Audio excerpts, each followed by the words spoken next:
Bismillahirrahmanirrahim. Assalamualaikum warahmatullahi wabarakatuh. Innal hamdalillah nahmaduhu wa nasta'inu wa nastaghfiruh wa na'udzu billahi min shururi anfusina wa min sayyiati a'malina. Man yahdihillahu fala mudilla lahu wa man yudlil fala hadiya lahu. Wa asyhadu an la ilaha illallah wahdahu la syarika lahu wa asyhadu anna Muhammadan abduhu wa rasuluhu la nabiyya ba'dah, amma ba'd. Hadirin yang dimuliakan oleh Allah, alhamdulillah segala puji hanya milik Allah Subhanahu wa taala. Dengan nikmat dan karunia-Nya kembali Allah pertemukan kita di kesempatan pagi hari yang mulia ini. Kita lanjutkan pelajaran kita mempelajari kitab Arba'in Nawawiyah sampai pada hadis yang keempat. Ya, semoga Allah SWT menambahkan kepada kita sekalian ilmu yang bermanfaat serta amal saleh yang jadi pemberat timbangan buat kita sekalian di yaumul qiyamah kelak. Hadirin yang dimuliakan Allah, hadis yang keempat berkata Al-Imam An-Nawawi rahimahullah, An Abi Abdurrahman Abdullah bin Mas'ud radhiyallahu taala anhu, dari Abu Abdurrahman yaitu Abdullah bin Mas'ud, semoga Allah meridainya. Dia berkata, haddatsana Rasulullah SAW wa wasadiqul masduq. Rasulullah SAW menceritakan, memberitahukan kepada kami, dan beliau adalah orang yang benar dan dibenarkan. Shadiq benar, masduq dibenarkan. Hadirin yang dimuliakan Allah, Abdullah bin Mas'ud ya, mensifatkan Nabi SAW sebelum beliau menjelaskan apa yang datang dari Rasulullah, bahwasanya beliau itu adalah orang yang benar dan dibenarkan. Dan itulah memang keadaan beliau alaihi salatu wassalam. Itu keadaan Nabi kita yang mulia alaihi salatu wassalam, seorang yang tidak pernah dikenal sebagai seorang pendusta sepanjang hayatnya. Ya, seorang yang pasti apa yang dia katakan itu adalah benar, dan orang-orang yang mendengarnya pasti membenarkan. Ya, entah membenarkannya itu saat mendengar langsung dari Nabi SAW, atau nanti ketika bukti kebenaran Rasulullah SAW itu Allah tampakkan, ya, atau nanti di yaumul qiyamah tentunya yang pasti Allah SWT akan tunjukkan kebenaran ya yang sesungguhnya, yang menjadi bukti kebenaran Rasulullah SAW. Ya. Nah, hadirin yang dirahmati dan dimuliakan Allah, ini bagi orang beriman, ya, mereka harus memiliki keimanan kepada Nabi SAW seperti yang dijelaskan oleh Ibnu Mas'ud, yaitu mengimani beliau adalah orang yang jujur dan benar pada setiap apa yang beliau kabarkan.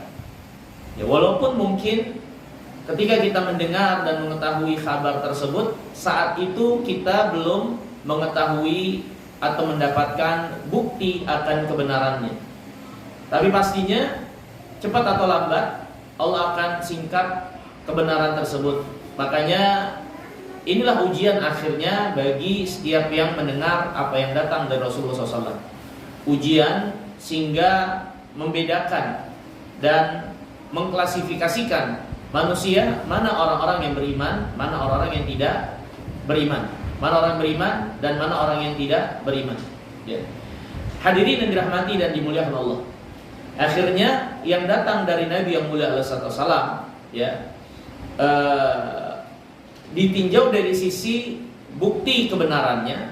Ada yang memang jelas sudah nampak terbukti kebenarannya, ya, nampak jelas terbukti kebenarannya, ya, sewaktu kita mendengarnya, ya, atau sewaktu Nabi SAW mengucapkannya, ya.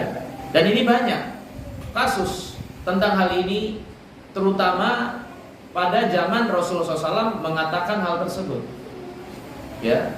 Misal bukti-bukti yang menunjukkan akan kebenaran beliau, yaitu mukjizat yang Allah SWT anugerahkan kepada beliau, ya, dan itu dilihat langsung oleh orang yang mendengarnya, ya, atau kebaikan-kebaikan syariat yang Nabi SAW bawa, yang itu jelas-jelas berkesesuaian dengan realita yang ada, ya, dari hikmah yang Nabi SAW sebutkan, maka ada yang Nabi SAW katakan, maka itu jelas kebenarannya, sudah terbukti kebenarannya, ya. Yang kedua, ya, ada yang datang dari Rasulullah SAW kabarnya atau apapun itu yang datang dari Nabi SAW, tapi bukti kebenarannya, ya, belum terlihat waktu kita mendapatkan keterangan tersebut. Belum terlihat waktu kita mendapatkan keterangan tersebut. Ya.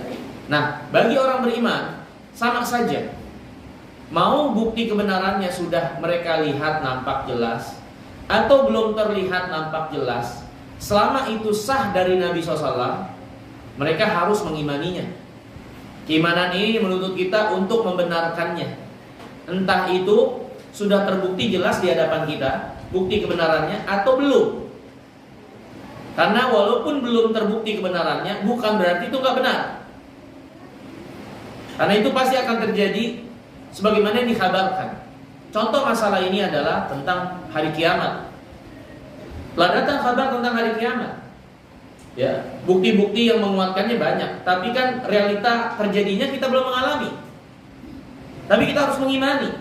Apalagi sudah ada tanda-tanda yang menunjukkan bukti-bukti itu yang menunjukkan beliau adalah benar. Contohnya lagi tanda-tanda datangnya atau tanda-tanda kejadian sebelum hari kiamat. Sebelum hari kiamat, ya, kita mungkin nggak mengalaminya. Seperti Nabi mengatakan akan keluarnya Dajjal, turunnya Isa Al-Masih. Ya, kita mungkin belum mengalaminya, belum melihat bukti kebenarannya. Tapi kita nggak boleh mengingkarinya. Kalau itu sahih dari Nabi SAW, wajib kita membenarkannya. Ya, karena itu pasti akan terjadi sebagaimana yang dikabarkan oleh Nabi SAW. Sama kasusnya waktu zaman Nabi SAW, Nabi menceritakan tentang tanda-tanda hari kiamat. Pada zamannya dari tanda-tanda kiamat kecil, ya, atau tanda-tanda kecil dari tanda-tanda hari kiamat. Misal, kembali meluasnya minuman keras, meluas lagi, merebak kembali perzinahan, wanita-wanita yang berpakaian tapi telanjang. Pada zaman Nabi nggak ada. Tapi di zaman kita bisa saksikan hal seperti itu banyak. Para sahabat tidak mengalami dan melihat sendiri bukti nyatanya. Orang kemudian seperti kita, sedikit banyaknya terbuka dan tersingkap apa yang Nabi katakan 15 abad yang lalu itu benar. Suatu kejadian yang telah dikabarkan terdahulu. Nah ini hadirin, para sahabat, walaupun itu belum mereka lihat di depan mata mereka bukti nyatanya, nggak ada di antara mereka yang mengingkarinya. Nggak ada di antara mereka yang mengingkarinya. Ya. Maka begitu pula dengan kita. Kalaupun ada sesuatu yang datang dari Nabi SAW, yang terpenting untuk kita pahami, yang terpenting untuk kita ketahui itu adalah sahih. Hadis sahih yang diterangkan para ulama akan keabsahannya, ya, maka dia pasti benar. Dan gak ada kedustaan sedikit pun di dalamnya. Baik itu yang berupa syariat, perintah larangan, itu pasti benar berisi kebaikan. Itu pasti benar larangan untuk hal yang bahaya untuk kita tinggalkan. Kalau berupa kabar, itu pasti benar akan terjadi sebagaimana mestinya. Baik kabar yang belum terjadi atau kabar yang terdahulu. Maka yang Nabi kabarkan, yang ceritakan itu benar-benar terjadi sebagaimana yang Nabi telah ceritakan. Ya.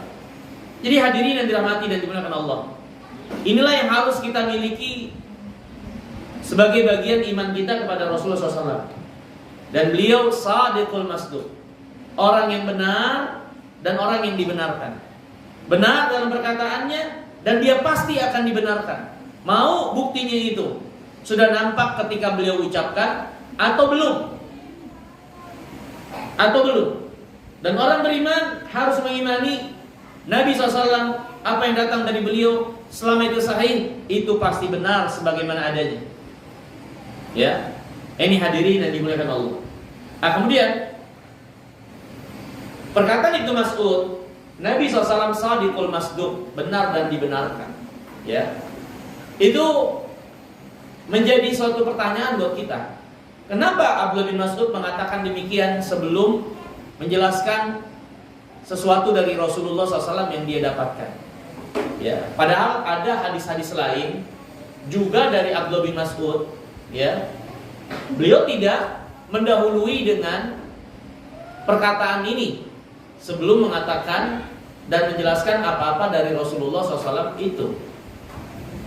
Abdullah bin Mas'ud tentu meriwayatkan hadis-hadis yang lain dari Rasulullah. Ya, tapi kita nggak dapatkan beliau radhiyallahu ta'ala menyebut atau sebelum menjelaskan hadis dengan mengatakan Nabi shadiqul masduq. Tapi mengapa dalam riwayat ini beliau mengatakan Nabi shadiqul masduq? Ya, hadirin yang dimuliakan Allah. Tentu terdapat pelajaran Abdullah bin Mas'ud, kecerdasannya. Ya. Ketika menyampaikan hadis ini dengan memberikan pengantar sifat Nabi SAW sebelum menjelaskannya sebagai shadiqul masduq, karena yang akan beliau jelaskan adalah perkara pada zamannya terutama. Pada zamannya terutama. Ya. Kemudian juga terkait masa depan yang akan datang.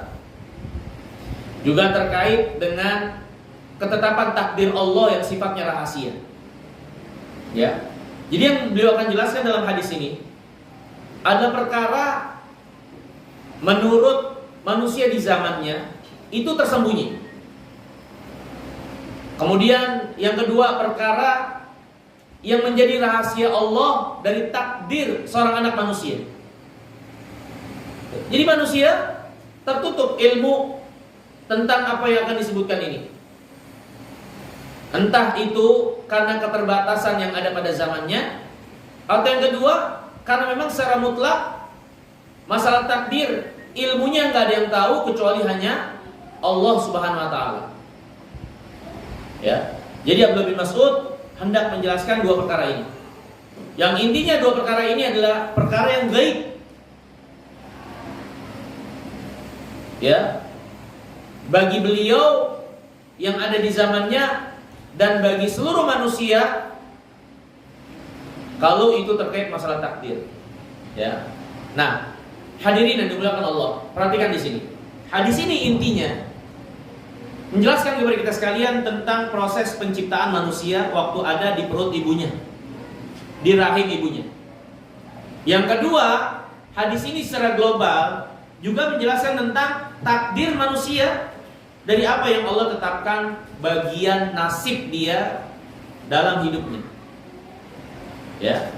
Untuk bagian yang pertama, proses penciptaan manusia di perut ibunya di zaman Abdullah bin Mas'ud dengan keterbatasan ilmu itu tidak diketahui dengan akurat gimana prosesnya, tahapan-tahapannya.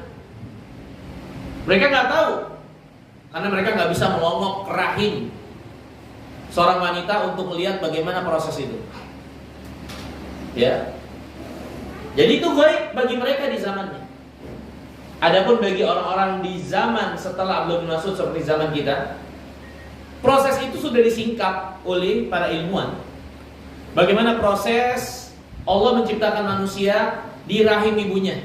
Dan ternyata persis seperti yang dikabarkan oleh Nabi yang mulia alaihi wasallam, berkesesuaian dengan ilmu, ya, ilmiah yang menjadi perkembangan dalam kehidupan manusia. Ya, kita ada namanya apa namanya itu? Ronsen, terus USG, ya, USG sampai 5 dimensi. Ya kan? Sampai tulang sumsumnya kelihatan. Ya. Dan para ilmuwan udah meneliti proses penciptaan manusia di perut ibunya, ya, tahapan-tahapannya.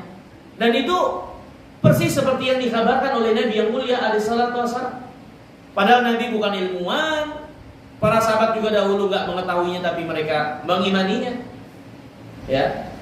Nah, ini hadirin yang dimuliakan Allah, seperti yang saya sebutkan, Nabi shadiqul masduq. Orang yang ada di zamannya mungkin belum tersingkap ilmunya ini. Tapi orang yang di zaman kemudian seperti zaman kita Ya, kalau kita mau meneliti dan lihat keterangan para ahlinya dalam masalah ini, nyata seperti yang Nabi sebutkan, begitulah tahapan proses kurang lebihnya dari penciptaan manusia waktu mereka di perut ibunya. Maka Nabi Shadiqul Masduq, dia benar dan pasti akan dibenarkan, cepat atau lambat. Allah akan tampakkan bukti-bukti kebenaran beliau. Kalau beliau benar adalah utusan Allah, beliau tidak bisa membaca dan menulis, beliau bukan seorang ilmuwan. Dari mana beliau bisa mengabarkan rincian seperti ini proses penciptaan manusia di rahim ibunya? Sedangkan beliau bukan ilmuwan dan tidak membelek juga rahim-rahim wanita untuk bisa melongok apa yang menjadi proses kejadian di dalamnya. Ya.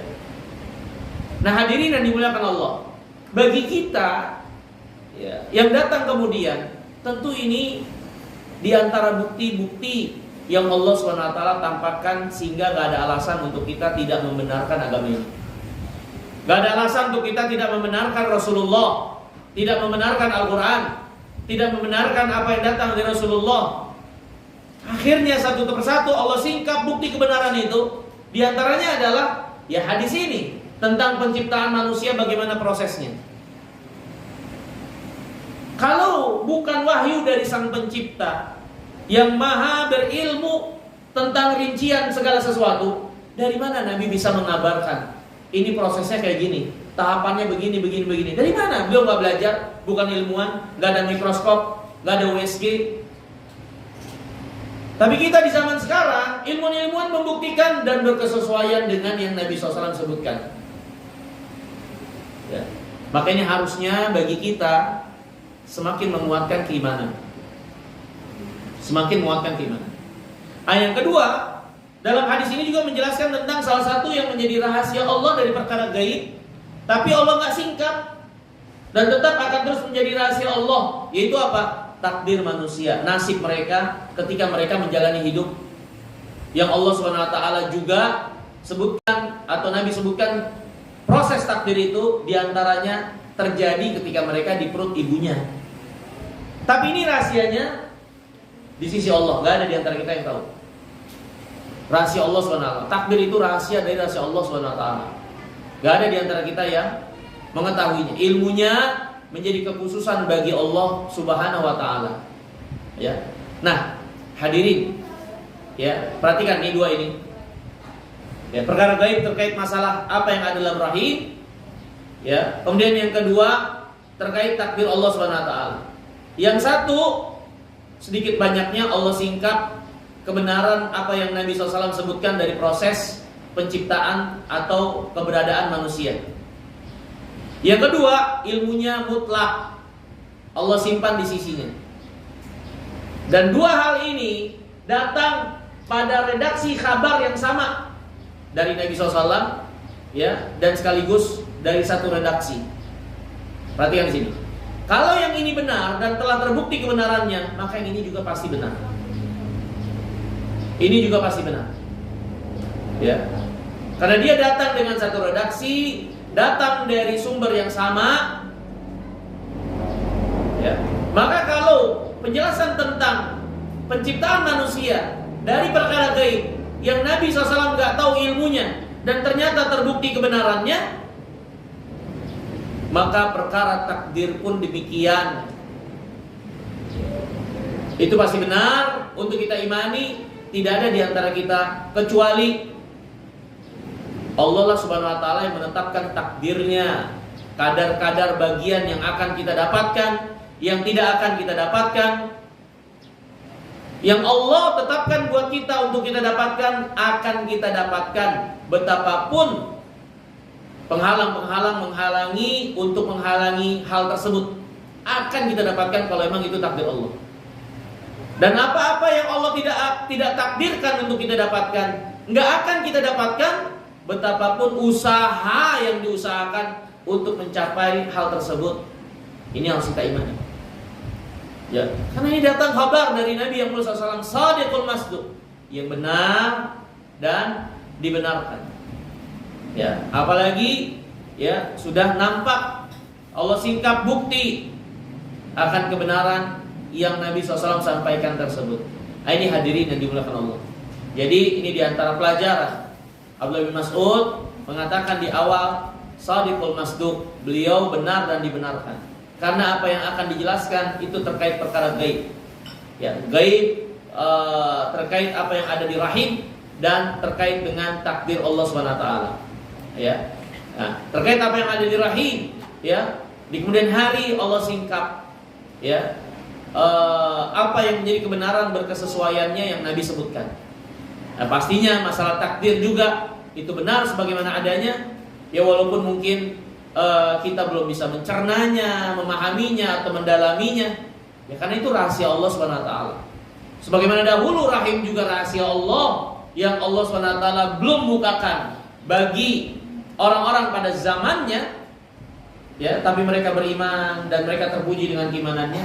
Maka sama takdir ini pun, walaupun kita belum bisa mencernanya, tapi tetap kewajiban gak boleh kita abaikan untuk mengimani sebagaimana adanya, ya, karena itu datang dari keterangan yang sama dan telah datang bukti-bukti akan kebenarannya.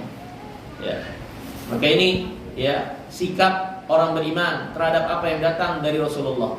Harus mengimani beliau itu jujur dengan apa yang beliau sampaikan, dan pasti akan terbukti dan pasti akan dibenarkan.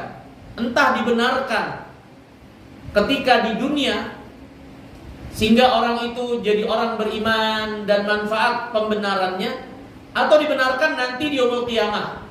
Karena nanti yaumul qiyamah semua akan membenarkan apa yang ada pada para nabi dan rasul, karena Allah tampakkan bukti-bukti nyatanya. Sehingga nggak ada lagi yang menolak dan nggak ada yang bisa mengelak. Ya, tapi yang jadi ujian sehingga berpahala dalam keyakinan pembenaran waktu di dunia. Di akhirat baru membenarkan. Menjelang mati, sakaratul maut, nyawa di kerongkongan, baru bertobat, baru membenarkan. Nggak berguna, nggak manfaat. Ya, tapi waktu di dunia lagi sehat, lagi lapang, penuh dengan ujian, dengan syahwat, ya, dengan hal-hal lainnya yang bisa membuat seorang jadi nggak beriman, kemudian dia memilih beriman, ya, maka inilah letak akhirnya keimanan itu menjadi sesuatu yang dinilai di sisi Allah Subhanahu wa taala, ya. Ini hadirin yang dimuliakan Allah. Mari kita lanjutkan hadisnya.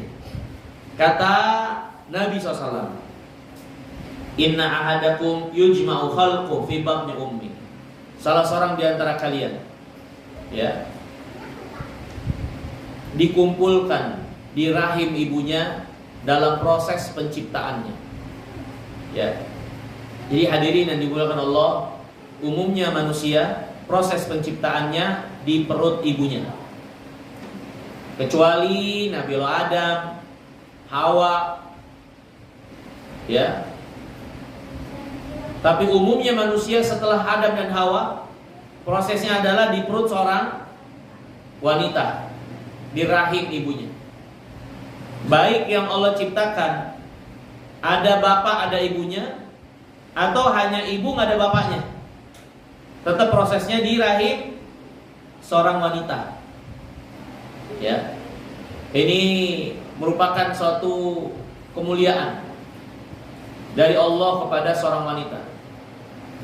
Ya, yang dengan sebab ini pula lah bagi wanita-wanita yang beriman, ya, dan bagi umumnya wanita, Allah wajibkan anak-anak itu berbakti kepada orang tuanya, khususnya ibunya. Karena ibunya adalah sebab besar akan proses kejadian dia berada di dunia ini. Ya. Jadi ini bukan suatu penghinaan atau kekurangan bagi seorang wanita. Justru ini kemuliaan yang Allah muliakan seorang wanita dengan menjadikan proses penciptaan manusia, ya, melalui rahim mereka. Ini mulia dari Allah Subhanahu wa taala bagi para wanita. Makanya jadi para wanita banyak bersyukur pada Allah.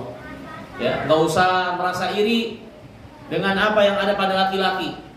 Ya, sehingga mengecilkan keadaan diri yang sebetulnya banyak nikmat dari Allah. Banyak para wanita merasa enaknya jadi laki-laki. Enaknya jadi laki-laki. kaya jadi perempuan gak enak. Emang seperti itu keadaannya. Tidak enak itu karena kitanya gak banyak bersyukur. Karena kitanya terlalu banyak membanding-bandingkan diri kita dengan orang lain. Karena kita banyak lupa nikmat Allah Subhanahu wa taala. Karena kita hanya melihat hal-hal yang negatif dan kekurangan saja. Itu akhirnya membuat kita hidup jadi gak enak dengan apa yang menjadi keadaan kita. Padahal secara umum, terutama orang beriman, kalau kita hidup di dunia berpikir positif, lebih banyak melihat nikmat daripada kekurangan-kekurangan. Ya, kalau kita tidak membandingkan diri kita dengan apa yang ada pada orang lain, ya, maka hidup kita itu adalah hidup yang penuh dengan kenikmatan. Itu keadaan sesungguhnya. Ya, walaupun akhirnya nikmat memang lebih kurang, tapi dibanding kekurangan-kekurangan, kita itu lebih banyak nikmatnya daripada kekurangannya. Ya, ini hadirin yang dirahmati dan dimuliakan Allah. Jadi para wanita, ya, hendaklah mereka merasa mulia dengan apa yang Allah tetapkan bagi mereka sebagai seorang wanita. Banyak kemuliaan yang Allah SWT anugerahkan kepada mereka. Di antaranya Allah jadikan sebab penciptaan mereka, manusia prosesnya melalui rahim mereka. Melalui rahim mereka. Kalau seorang ibu, kalau seorang wanita, khususnya orang beriman, ya, tabah dan sabar dalam memikul kepedihan, kesulitan dalam melahirkan, ya, mengandung anak-anaknya, itu pahalanya sangat besar di sisi Allah. Gak ada yang menandinginya. Ya, sangat besar di sisi Allah. Ya, makanya karena besarnya itu, seorang anak sampai kapanpun gak akan bisa membalas jasa ibunya. Seperti yang dikatakan oleh Abdullah bin Umar ketika ditanya seorang anak yang telah menggendong ibunya dari Yaman, sehingga dirinya tidak lebih dari seperti tunggangan buat ibunya. Dia gendong ibunya untuk melaksanakan ibadah haji, tawaf dia gendong dan seterusnya. Ditanya kepada Abdullah bin Umar, apakah aku telah membayar kebaikan ibu saya kepada saya? Saya udah balas belum dengan apa yang sudah saya lakukan ini? Kata Ibnu Umar apa? Kamu belum membalasnya, belum sepadan dengan kebaikan ibumu kepadamu, walaupun satu hembusan napas, satu jeritan dia ketika menahan pedih melahirkanmu, satu aja belum. Dan itu digendong ibunya, dia layaknya seperti tunggangan untuk ibunya, nggak terbalas.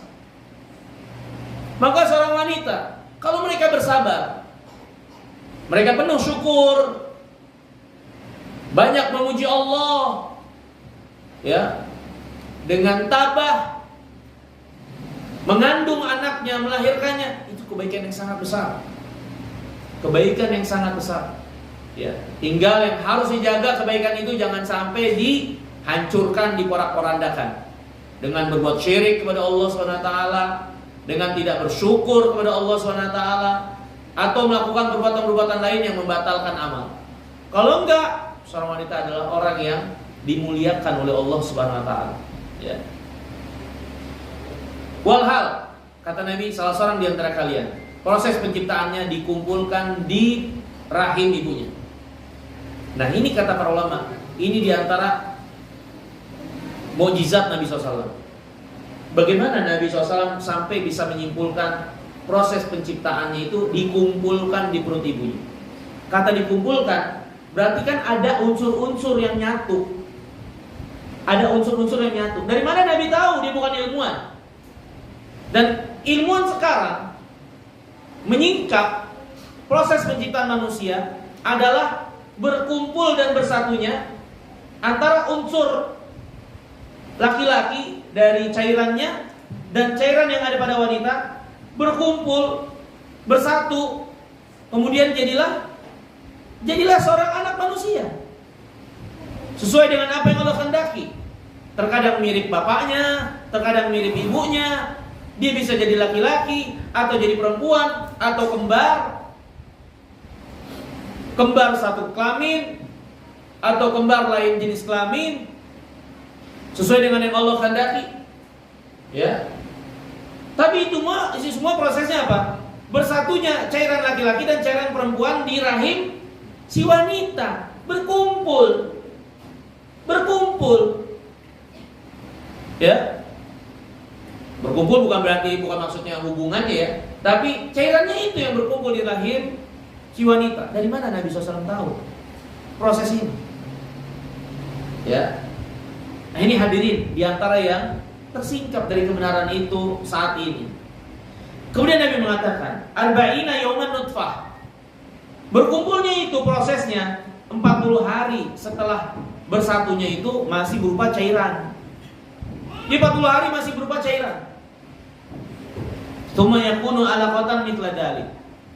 Kemudian 40 hari berikutnya mulai berubah jadi segumpal darah.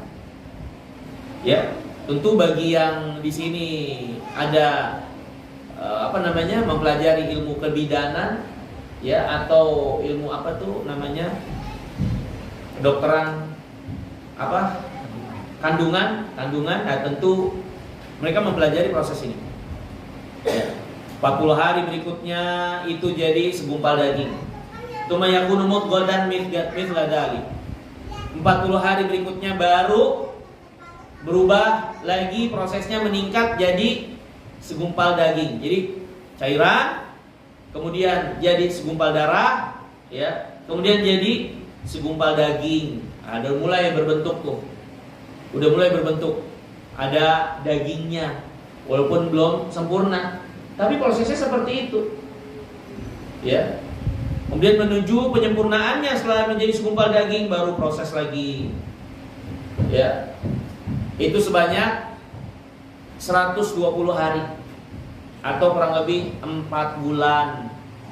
Dari cairan menuju segumpal darah sampai menjadi memiliki daging, proses terus. 4 bulan selanjutnya baru kan penyempurnaannya, peningkatannya dan seterusnya. Nah, tapi yang disorot oleh Nabi SAW adalah proses sampai ke 4 bulan. Ya, ada proses yang lain yang gaib, yang kita nggak mengetahui, si ibu nggak tahu, si bapak nggak tahu. Ya, dan ini rahasia di antara rahasia-rahasia Allah SWT, yaitu proses takdir dari si hamba, si cabang bayi itu, ya, si janin itu, ya. Jadi apa yang menjadi bagiannya ketika dia nanti terlahir? Apakah dia akan terlahir selamat atau terlahir nggak selamat dan seterusnya, ya. Nah, kata Nabi SAW, "Tsumma yursalu ilaihil malak fayanfukhu fihi ruh." Usia kandungan 120 hari, Allah utus malaikatnya dan meniupkan ruh pada cabang bayi itu. Ini hadirin, perlu kita pahami dengan baik. Ingat, kita akhirnya manusia utuh adalah manusia yang terdiri dari jasad dan ruh dan segala komponennya. Mereka punya perasaan, emosional, ya. Itulah manusia, satu kesatuan. Ya. Maka kalau kita ingin men-treat manusia, maka perlakukan mereka dengan seluruh apa yang menjadi komponen mereka. Fisiknya, kemudian juga rohaninya, rohnya. Kita mau membangun manusia, mendidik manusia, maka didik fisiknya, didik juga rohaninya. Ya. Kecerdasan akalnya, ya, itu semua harus jadi perhatian, ya. Jangan pendidikan hanya menitik beratkan pada sebagian, melupakan sebagian yang lain. Karena manusia itu terdiri dari semua komponen itu dan semua saling berkaitan. Dan Islam, alhamdulillah, agama yang mengajarkan kepada kita sekalian pemeliharaan, perlindungan, penjagaan kepada seluruh apa yang menjadi komponen manusia. Semua diperhatikan, fisiknya diperhatikan, lahirnya diperhatikan, batinnya diperhatikan. Ada petunjuk-petunjuk terkait dengan lahir, terkait dengan batin yang memang menjadi satu kepentingan besar untuk ada pada setiap anak manusia. Islam agama yang paling memahami manusia dan paling memanusiakan manusia dan paling yang benar dalam memperlakukan manusia sebagaimana mestinya. Ini agama kita, Islam. Ya. Dan buktinya diantaranya adalah hadis ini. Di mana hadis ini Nabi SAW mengabarkan proses penciptaan manusia. Berarti Allah itu memberitahukan, mengabarkan, mengajarkan kita bagaimana manusia itu harus diperhatikan, bahkan sampai dari usia janinnya. Ya, tentu ketika kita tahu si manusia itu masih cairan atau kan harus dijaga itu. Ya, si ibu jangan banyak lari-larian, nanti rahimnya banyak goyang dan seterusnya nanti. Nah, itu kan pelajaran-pelajaran untuk dipelihara, dijaga. Untuk apa ini dikabarkan kalau bukan jadi pelajaran buat kita sekalian? Ya, itu pelajaran yang untuk kita lakukan sesuai dengan arahan syariat tentunya. Ya. Jadi itu, manusia terdiri dari komponen-komponen, ada ruh, ada jasad, ada lahir, batin, jasmani, rohani. Ya, maka perlakuan manusia, memanusiakan manusia sesuai dengan apa yang diajarkan oleh Islam, itu yang paling benar. Itu yang benar. Ya. Itu yang benar dalam memperlakukan manusia. Bagaimana mensikapi, bagaimana membersamai, ya. Karena Islam yang paling tahu dan paling benar dalam keterangan tentang manusia ini. Kemudian hadirin yang dimuliakan Allah. Kemudian di usia 4 bulan itu ditiupkan ruh. Ya. Wa yu'mar bi arba'i kalimat. Kemudian diperintahkan malaikat itu 4 kalimat, yaitu 4 perintah ya yang diperintahkan malaikat itu untuk mencatatnya. Ya, sesuai dengan yang Allah perintahkan tentunya. Yang pertama bikat birizki. Ya, untuk dicatat bagian rezekinya itu dicatat. Dia bakalan begini dan begini dari rezekinya kalau dia hidup nanti. Ya. Wa ajali, dan ajalnya. Apakah dia lahir akan wafat karena rezekinya sampai di perut ibunya saja? Ya. Jadi hadirin, rezeki yang Allah berikan kepada kita bukan hanya ketika kita sudah keluar dari perut ibu kita. Waktu di perut ibu kita udah dikasih rezeki. Kita udah dikasih rezeki sama Allah SWT waktu kita di perut ibu kita. Dan itu dalam keadaan kita nggak minta. Dalam keadaan kita nggak minta rezeki itu. Tapi Allah berikan dari saripati yang dimakan oleh ibu dan seterusnya sampai akhirnya kita terbentuk tubuh kita.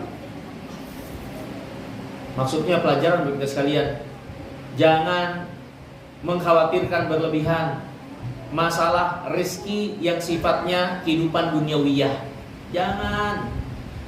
Jangan khawatir berlebihan terkait masalah rezeki untuk bekal kehidupan kita duniawiyah. Jangan seperti itu. Yang membuat kita menghalalkan segala cara, yang membuat kita banyak keluh kesah, yang membuat kita merasa orang yang paling menderita dan yang paling susah. Ya. Jangan. Ya. Karena kita seorang hamba yang telah Allah jamin rezekinya untuk keadaan dan keberadaan diri kita di dunia. Waktu kita sudah keluar dari ibu kita, bahkan sebelumnya juga sudah Allah jaminkan rezeki itu. Ya. Jadi nggak ada yang perlu dikhawatirkan berlebihan terkait masalah kehidupan dunia. Pasti kita akan diberi oleh Allah Subhanahu wa taala sesuai dengan yang Allah takdirkan. Ya. Kemudian hadirin yang dimuliakan Allah. Jadi rezekinya, ajalnya, wa amalih, dan amal perbuatannya. Dia bakal berbuat apa dan seterusnya. Gak ada yang keluar dari takdir Allah. Sampai keadaan kita saat ini, gerak-gerik kita saat ini yang kita lakukan, itu semua gak ada yang keluar dari takdir Allah Subhanahu wa taala. Allah berfirman, "Inna kulla syai'in khalaqnahu biqadar." Ya. Tidak ada segala sesuatu kecuali kami ciptakan dengan kadar, dengan takdir yang Allah tetapkan. Ya, termasuk amal perbuatan kita. Ya, ini wajib kita imani. Bahwasanya apa yang kita amalkan nggak keluar dari apa yang Allah takdirkan. Tapi yang harus kita pahami juga, kita ini nggak tahu kita ditakdirkan kayak apa, beramal apa, kita nggak tahu kecuali setelah kita mengalaminya. Ya. Tapi pastinya kita wajib imani, nggak ada suatu pun yang berjalan di muka bumi ini kecuali berjalan sesuai dengan ketetapan Allah SWT. Nggak ada yang keluar dari itu. Itu wajib kita imani, termasuk diri kita, amal kita. Ya. Terus ngapain kita beramal kalau semua ini akhirnya sudah ditakdirkan dan kita berjalan sebagaimana yang Allah takdirkan? Itu yang jadi pertanyaan yang ditanya oleh sahabat kepada Nabi SAW. Ya Rasulullah, apakah semua ini berdasarkan apa yang Allah takdirkan? Kata Nabi, iya. Kemudian sahabat bertanya, fafima amal? Fafima amal? Ya kalau gitu, apalah arti beramal kalau semua akhirnya sudah ditakdirkan sama Allah? Nabi mengatakan apa? La. Ya, jangan kalian mempertanyakan itu. Atau jangan kalian punya pandangan kayak gitu, bahwasanya amal nggak berarti. Ya. Yang wajib adalah imani semua ini sudah ditakdirkan.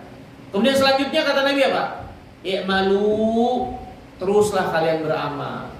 Karena kita nggak tahu apa yang kita ditakdirkan untuknya. Kita jadi orang yang beramal baik atau yang menjadi beramal buruk, kita nggak tahu. Kecuali setelah kita mengalaminya. Ya. Nabi SAW mengatakan, malu, beramal kalian, usaha kalian.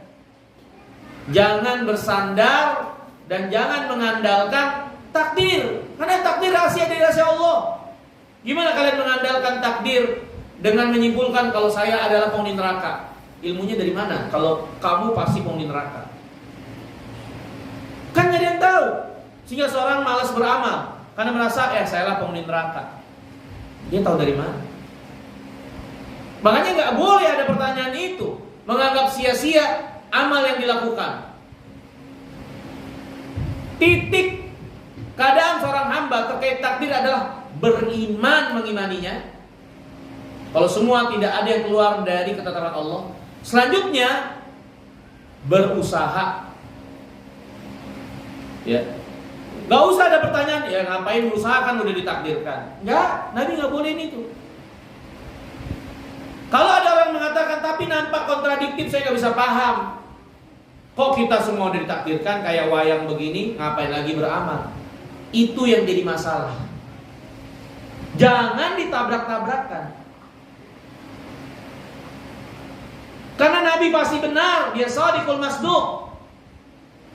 Dan tadi di awal sudah kita jelaskan, enggak setiap perkara yang datang dari Nabi SAW harus kita benarkan kalau sudah bisa kita cerna. Ada hal-hal yang mungkin kita belum nampak bukti kebenarannya, belum bisa kita cerna, tapi bukan berarti itu kita boleh jadikan alasan untuk tidak membenarkannya. Makanya Abdullah bin Mas'ud mengawali, dia shadiqul masduq. Udah dia benar percaya, inilah memang keadaannya. Kita semua gak ada yang keluar dari takdir Allah. Tapi di saat yang sama kita juga harus berusaha beramal, karena amal itu amal kita. Kita juga diberikan pilihan. Kita melakukan apa, segala sesuatu ini gak terpaksa. Kalau ada yang terpaksa, Allah pun subhanahu wa ta'ala angkat catatan itu. Kita gak dicatat apa-apa yang kita lakukan terpaksa. Tapi yang kita lakukan dengan pilihan, kesadaran diri kita, itu Allah catat. Yang itu yang harus kita perhatikan, amal kita. Ya. Maka hadirin, amal kita juga sudah Allah tetapkan. Kemudian yang Allah sudah tetapkan juga yang keempat adalah wasyaqiyun aw sa'idun. Orang si hamba itu akan jadi penghuni surga atau penghuni neraka. Dia menjadi orang yang celaka atau orang bahagia. Maksud celaka di sini adalah menjadi penghuni neraka. Ya, maksudnya bahagia menjadi penghuni surga. Itu sudah ditetapkan. Sudah ditetapkan. Tapi kan kita nggak ada yang tahu. Itu rahasia Allah. Itu rahasia Allah Subhanahu wa taala, ya. Nah ini poin titik, sudah iman, itu takdir Allah SWT. Seperti itu keadaannya. Allah kabarkan dalam kitabnya, Nabi jelaskan dalam hadisnya. Ya, dimana iman pada takdir ini akhirnya memberikan pelajaran buat kita sekalian. Kita ini hamba, gak setiap segala sesuatu untuk kita ketahui, untuk kita pahami. Ya, kenali batasan diri kita. Belum tentu sesuatu yang kita ketahui dan pahami akhirnya kita bisa mengembannya juga. Udah kita hamba, Allah Rabbnya. Kalau Allah mengatakan demikian, ya kita hamba membenarkannya, meyakininya. Ya. Dan banyak lagi kebaikan dari iman pada takdir ini. Akhirnya dalam kehidupan kita gak keluar dari yang namanya senang dan susah. Beriman pada takdir membuat kita jadi baik apapun keadaannya. Kalau kita senang, kita gak jadi jumawa, gak sombong, tidak menghinakan orang lain. Karena kita imani kesenangan, kelapangan yang kita dapatkan itu semua adalah karunia Allah. Ketika kita dapat susah, kita gak tenggelam dalam sedih kalau kita iman pada takdir. Karena kita tahu ini semua yang mentakdirkan adalah yang maha pengasih lagi maha penyayang, yang maha berilmu, yang maha adil.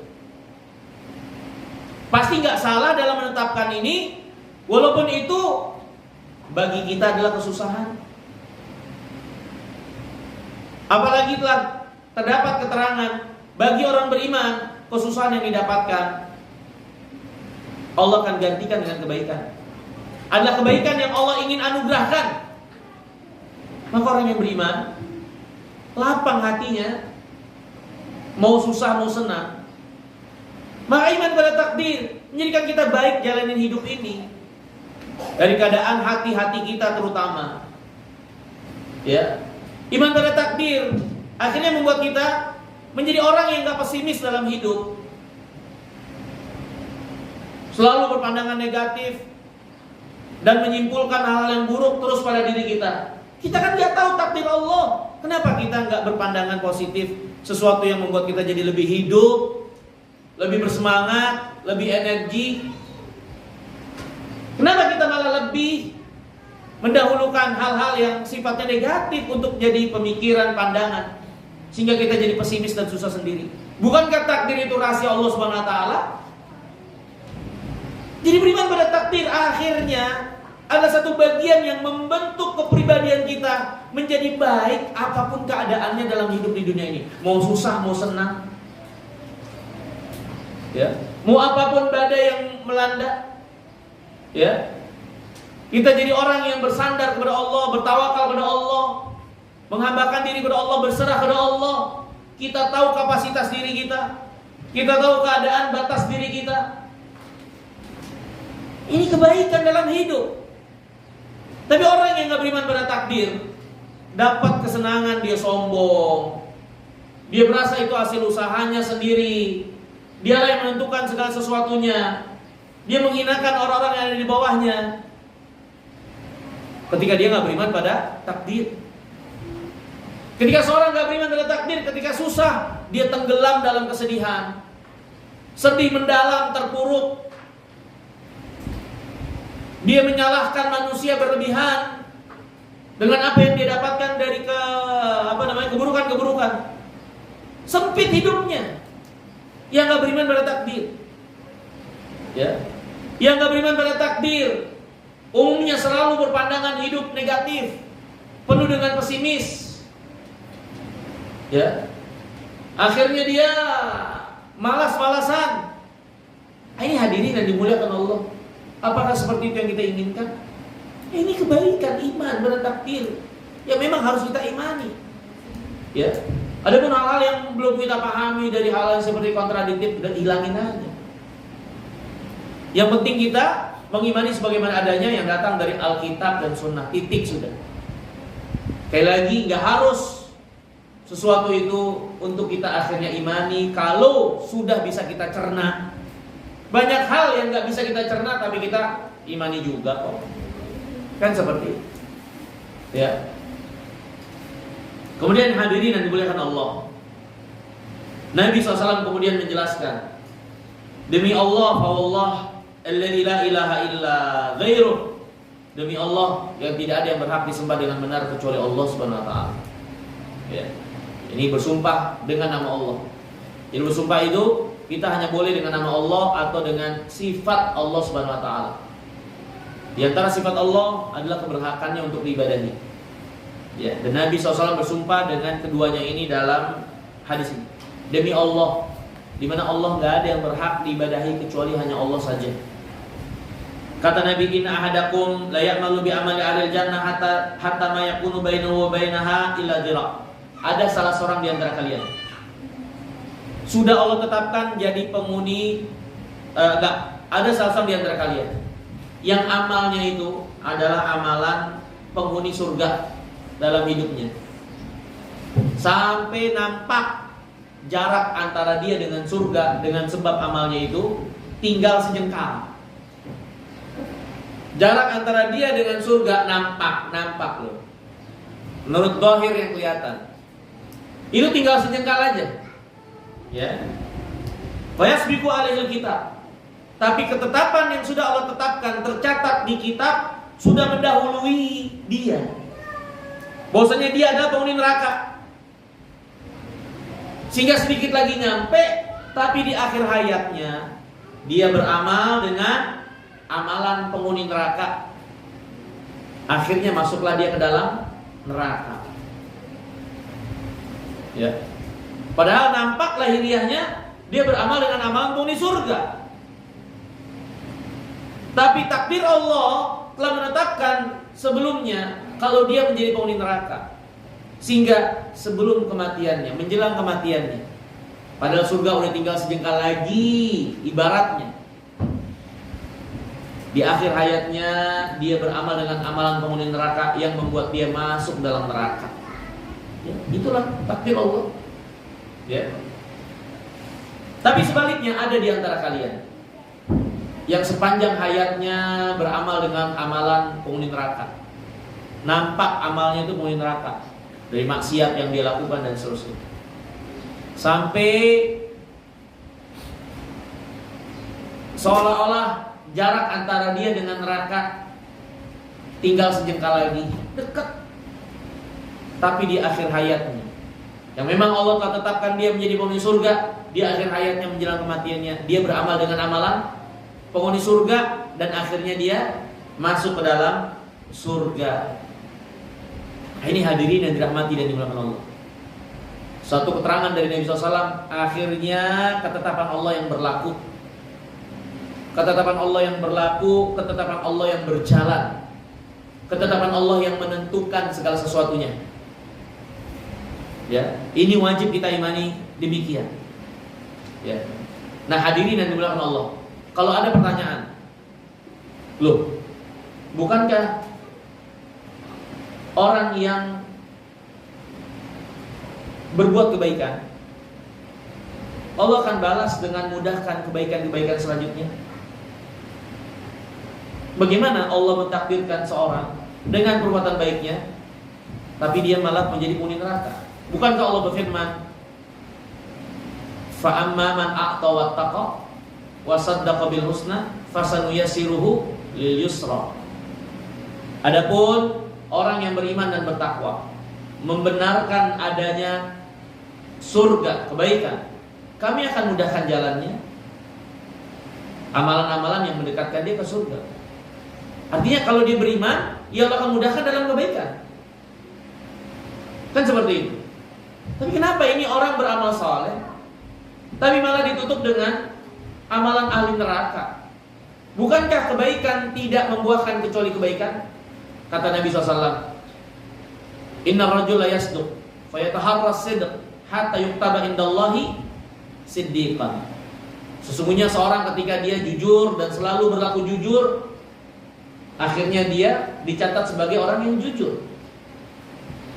Bukankah kebaikan-kebaikan itu membuahkan kebaikan? Tapi kenapa kok dalam hadis ini seolah-olah dia berbuat baik sampai tinggal sejengkal lagi masuk surga, malah jadi penghuni neraka? Seperti itu, ya.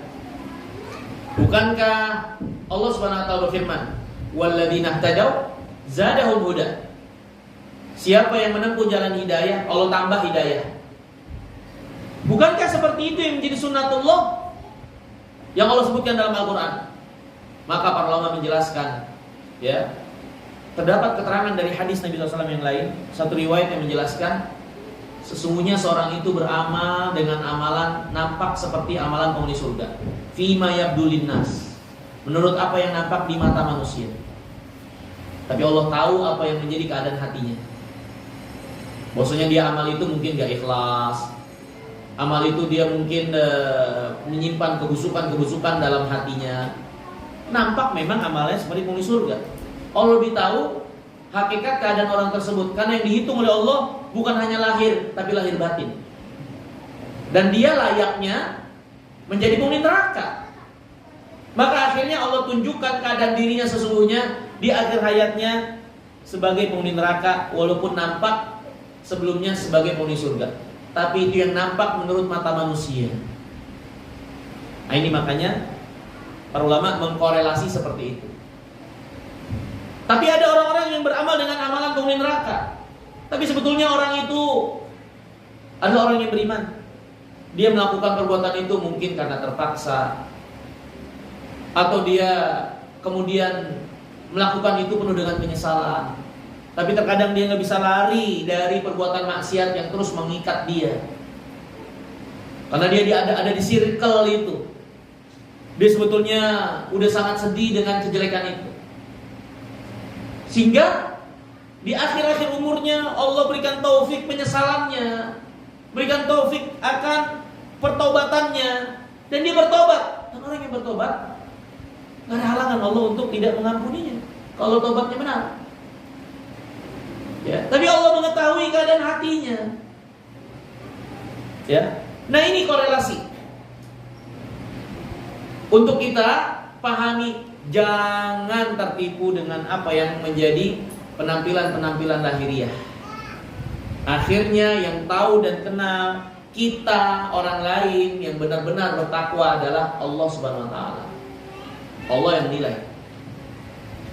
Hadis ini berikan pelajaran bagi kita sekalian, bagian akhir terutama, untuk kita jangan pernah jumawa dengan apa yang ada pada diri kita dari kebaikan.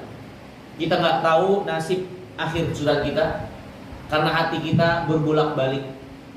Sekarang kita mungkin nampak lurus-lurus baik, kita nggak tahu, padahal kita sedang menikmati keburukan hati kita. Dari hasad, ketidakikhlasan, kebencian yang kita simpan, dendam, ya, iri, dengki dan lain-lain. Ya, bisa jadi itu jadi batu sandungan. Jangan tertipu dengan penampilan lahir. Ya. Dan terus bergantung kepada Allah SWT, meminta keselamatan darinya. Ya, seperti itu. Ya, ini hadirin yang dirahmati dan dimuliakan oleh Allah SWT. Ya, hadis yang mulia ini, ya, hadis yang menjelaskan tentang pokok dasar agama ini. Yaitu agama ini adalah agama yang paling mengerti dan paham tentang manusia dari awal penciptaan sampai kematian mereka. Ya. Dan terutama hadis ini penjelasan lebih lanjut terkait iman kepada takdir itu yang harus kita miliki dan imani sebagaimana adanya keterangan dari Alkitab dan Sunnah.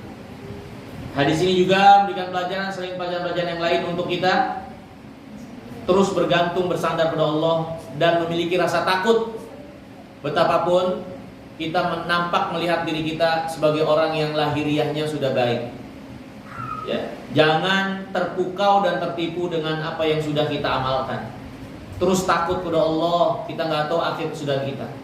Ya, minta pada Allah kebaikan seperti yang Nabi SAW ajarkan untuk mengokohkan hatinya di atas agamanya. Ya muqallibal qulub tsabbit qalbi ala dini. Ya Allah yang membolak-balikkan hati, tetapkan hatiku di atas agamamu. Ya Allah yang membolak-balikkan hati, luruskan hatiku untuk taat kepadamu. Minta terus sama Allah. Minta terus sama Allah. Ya. Untuk kita juga pelajaran dari hadis ini, jangan menutup siapapun dari rahmat Allah. Orang-orang yang mungkin di hadapan kita adalah pelaku maksiat, Jangan putus harapan untuk kita doakan dia dapat hidayah. Jangan putus harapan untuk kita ajak dia pada kebaikan. Kita nggak tahu, mungkin 1-2 kata yang kita katakan menancap di hatinya yang dia baru menyadari di kemudian hari. Jangan putus harapan jangan memutus harapan manusia dari Allah. Juga sebagaimana diri kita, jangan pernah putus harapan dari Allah. Kalau kita merasa diri kita banyak dosa, kekeliruan dan seterusnya, ya tetap dia berusaha untuk bangkit, ya, agar Allah mengampuni kita, mengampuni dosa-dosa kita, ya, dan kesempatan itu masih ada selama kita masih diberikan kesempatan hidup oleh Allah Subhanahu wa taala. Wallahu taala jalla wa ala. Mungkin ini yang bisa kita pelajari. Ya, selanjutnya kita bersoal jawab, ya. Sini ada beberapa pertanyaan yang masuk. Saya lupa bawa hadiah. Saya ada tuh hadiah, lupa. Ada jilbab, ada baju anak-anak. Nanti ya. Ingetin ya. Sudah masih jadi nanti. Ada. Assalamualaikum warahmatullahi wabarakatuh. Bagaimana menyikapi orang yang merasa dirinya tersakiti dan terzolimi, padahal sebenarnya orang itu sering menyakiti dan menzolimi orang lain? Nabi SAW bersabda, ya, la yu'minu ahadukum hatta yuhibba li akhihi ma yuhibbu li nafsihi. Salah seorang di antara kalian gak beriman sampai dia mencintai kebaikan buat saudaranya seperti dia suka kebaikan buat dirinya. Termasuk juga kebalikannya. Yang namanya iman itu seorang gak suka keburukan menimpa orang lain, saudaranya, seperti dia gak suka keburukan menimpa dia. Jadi kalau ada orang dia gak suka dizolimi, ya jangan zolimi orang lain. Itu tanda keimanannya. Kalau dia suka tidak dizolimi, tapi di saat yang sama suka menzolimi orang lain, itu pertanda kelemahan iman. Agama kita mengajarkan kita perlakukan saudara kita seperti kita perlakukan diri kita. Kita suka diapain? Diperlakukan baik, dihormati, dimuliakan, nggak digibahi, nggak disebar aibnya, nggak dibicarakan di belakang. Kita suka dibegitukan, lakukan itu juga buat orang lain. Itu iman. Itu yang diajarkan oleh agama kita dan itu iman. Ya. Jadi ini pelajaran untuk kita semua. Ya. Perlakukanlah saudara kita seperti kita perlakukan diri sendiri. Kita suka ditolong, kita suka dibantu, dihargai, ya juga tolong orang lain. Bantu mereka, kaum muslimin. Ya. Jadi itu yang diajarkan oleh agama kita. Jadi kalau keadaan seperti ini menunjukkan kelemahan iman. Kelemahan iman. Dan kelemahan ini kalau dibiarkan ya bisa hilang iman itu. Bagaimana orang beriman dia suka kejelekan menimpa saudaranya. Yang ada keadaan seperti itu dari dulunya adalah orang-orang munafikin. Orang munafikin itu suka kalau orang beriman dapat musibah, bala, kejelekan dan seterusnya. Bahkan mereka sendiri mengusahakan untuk menimpakan itu kepada orang beriman. Ya. Ustaz, apakah benar hidup kita sekarang adalah hasil dari pikiran kita sendiri? Hidup kita, ya, semuanya sudah ditakdirkan oleh Allah Subhanahu wa taala. Apa yang kita dapatkan, apa yang tidak kita dapatkan, semua sudah ditakdirkan oleh Allah Subhanahu wa taala. Tapi segala sesuatunya Allah tetapkan dengan hikmah. Dan di antara hikmah itu adalah sebab. Misal, Allah sudah takdirkan saya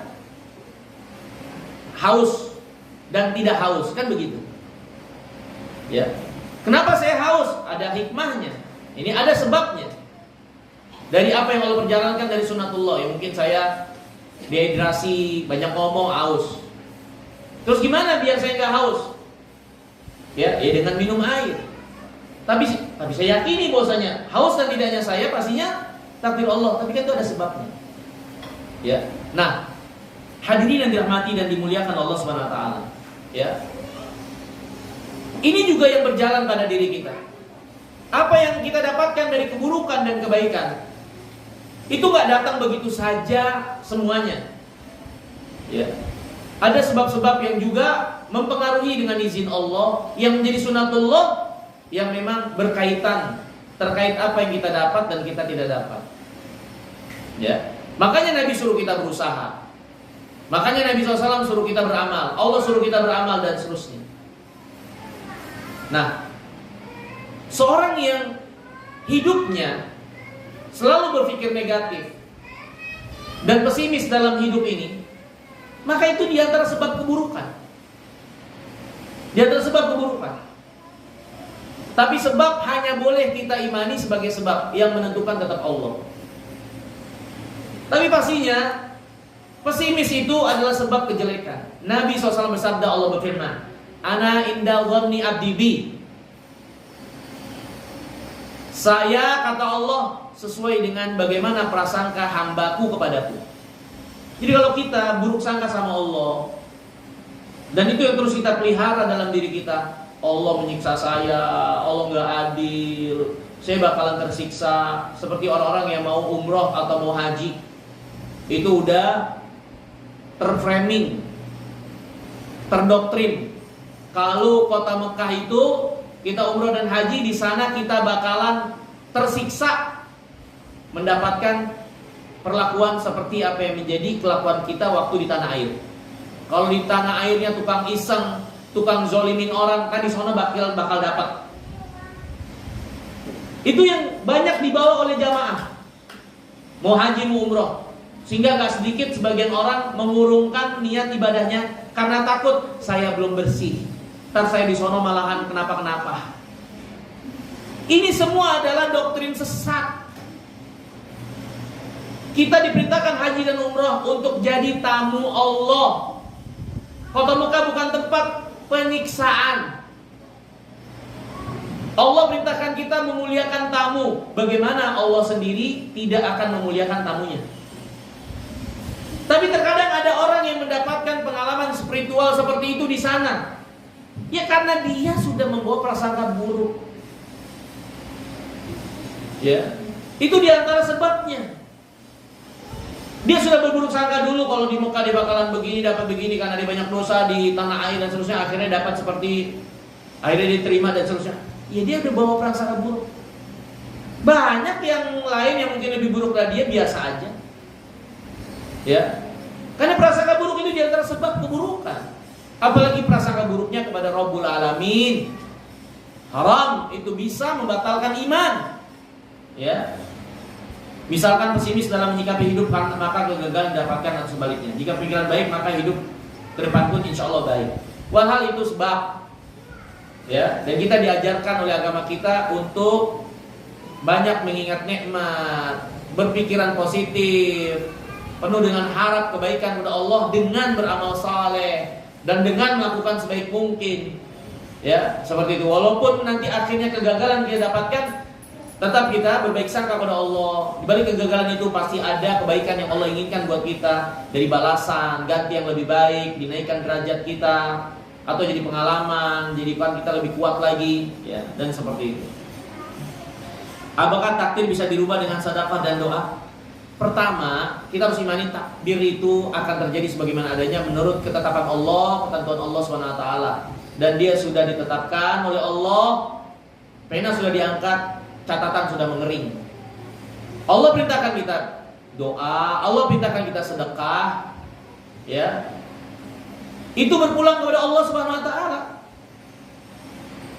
Berpulang kepada Allah Subhanahu wa taala, bukan sedekah dan doa kita yang merubah. Ya. Tapi Allah Subhanahu wa taala yang merubahnya kalau Allah kehendaki. Bukan doa dan sedekah kita, itu hanya sebab saja. Karena kata para ulama, bisa terjadi takdir itu Allah SWT tetapkan yang pertama dengan sebab, tanpa sebab. Ya, ini Allah takdirkan manusia ya begitu, tanpa sebab yang mereka lakukan. Ya, yang kedua, takdir Allah tetapkan dengan sebab. Misal Allah takdirkan seorang begini, kalau dia melakukan sebab itu, ya. Atau Allah takdirkan manusia begini, ya, kalau dia melakukan sebab itu, Allah takdirkan begini, kalau sebab yang lain yang dia lakukan. Bisa juga seperti itu, ya. Tapi semua kembali berpulang kepada Allah. Ya, kita nggak perlu berpikir takdir itu berubah atau enggak? Akhirnya kita nggak tahu kan berubah apa enggaknya. Emang Allah ngasih tahu takdir kita apa? Sehingga kita bisa memastikan sedekah kita merubah takdir kita, doa kita merubah takdir kita. Tapi kita harus yakini sedekah dan doa kita itu takdir Allah. Kenapa seorang bisa kenapa seorang akhirnya bisa sedekah dan bisa doa? Kalau bukan Allah yang takdirkan dia untuk sedekah dan doa. Kan begitu? Ya. Jadi semua berpulang kepada Allah SWT. Dan Allah telah jelaskan, Nabi telah jelaskan, semua sudah ditetapkan. Kalaupun sedekah dan doa menambah kebaikan dan seterusnya, itu sebagai sebab saja. Ya. Dan Allah takdirkan sebagaimana adanya. Dan doa dan sedekah kita itu juga termasuk takdir Allah SWT. Bagaimana seorang akhirnya berdoa dan sedekah kalau enggak Allah takdirkan? Enggak akan ada. Ya. Tapi doa dan sedekah pastinya sebab kebaikan. Dan takdir itu bisa menjadi satu ketetapan yang Allah SWT tetapkan dengan opsional. Jadi seorang takdirnya begini, tapi kalau dia lakukan itu Allah takdirkannya begini. Kan bisa seperti itu. Tapi itu semua berpulang pada Allah dan rahasia Allah. Yang harus kita lakukan adalah ya udah, kita kan pengen kebaikan kan semuanya, banyakin doa, sedekah, kan seperti itu. Masalah akhirnya terus takdir kita bakal berubah atau berubah apa enggak, mana kita tahu. Allah juga nggak kasih tahu. Karena kamu sedekah, takdir kamu saya rubah. Kita dapat keterangan itu dari Allah? Kan enggak. Tapi yang ada keterangannya apa? Takdir semua sudah ditetapkan, pena sudah diangkat, catatan sudah mengering. Ya.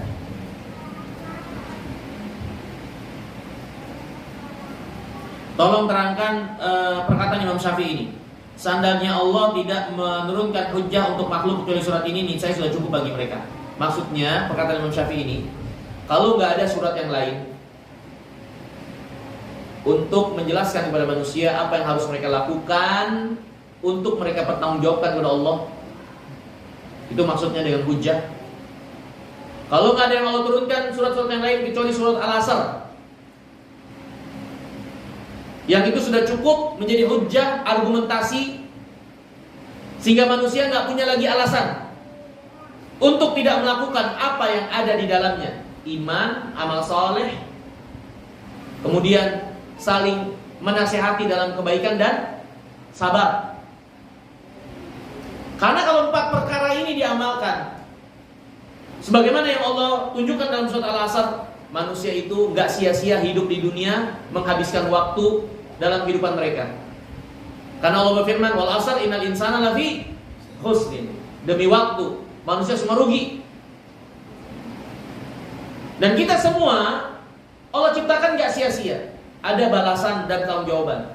Agar jangan sampai kita waktu dibalas nggak rugi. 4 hal ini harus dikerjakan.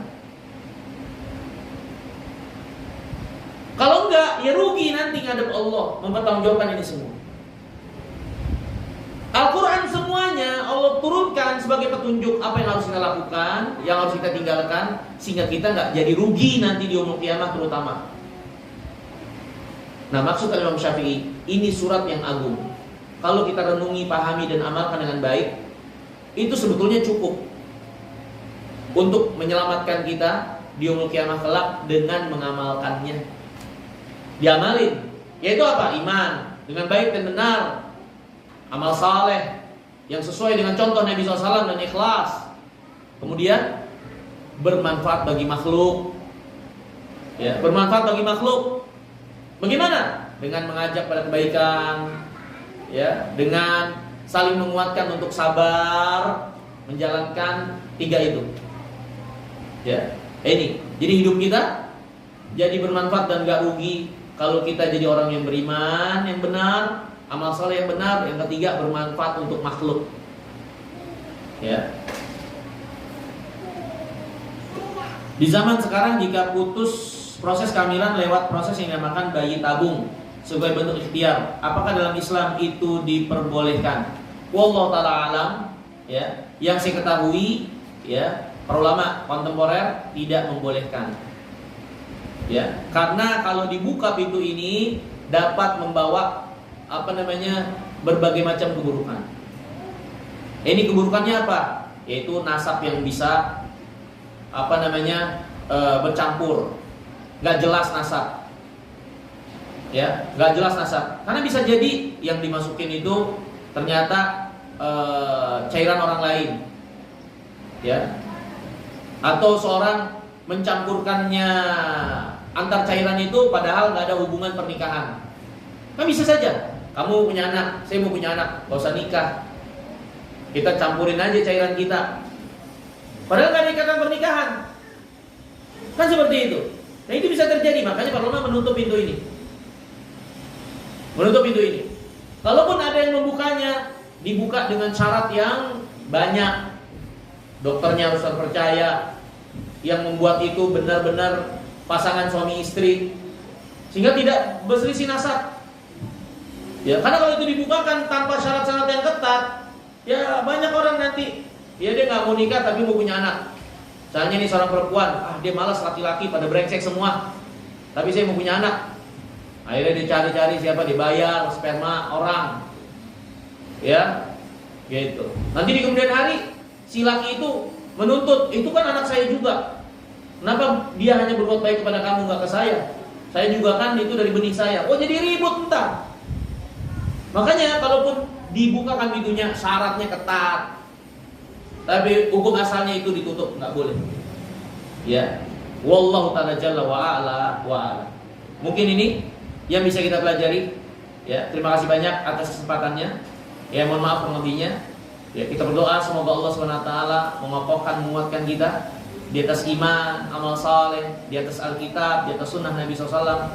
Dan semoga Allah SWT menyelamatkan kita dari segala fitnah yang lahir dan yang batin, dan menjadikan kita orang-orang yang wafat dalam keadaan husnul khatimah, mengampuni dosa-dosa kita dan masukkan kita ke dalam surganya. Aqulu qouli hadza wa astaghfirullah li wa lakum wa akhiru da'wana anil hamdulillahi rabbil alamin. Wassalamualaikum warahmatullahi wabarakatuh.